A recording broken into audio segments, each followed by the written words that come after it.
ஒரு நாள் ஒரு குரங்குக்கு நடந்த ஆபத்து தெரியுமா? அது ஒரு புத்திசாலி குரங்கு பழங்களுடன் சந்தோஷமாக வாழ்ந்தது. ஒரு நாள் ஒரு பசித்த முதலை அங்கே வந்தது. நீ யார்? எனக்கு ரொம்ப பசிக்குது. குரங்கு நல்ல மனசுடன் உதவியது. இருவரும் நண்பர்களானார்கள். நன்றி.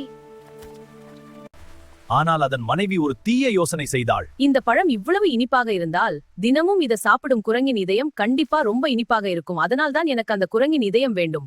முதலை குழம்பினாலும் முடிவில் ஏமாற்ற முடிவு செய்தது. அது குரங்க வீட்டுக்கு அழைத்தது. என் வீட்டுக்கு வா, விருந்து இருக்கு. வாவ், வர்றேன்.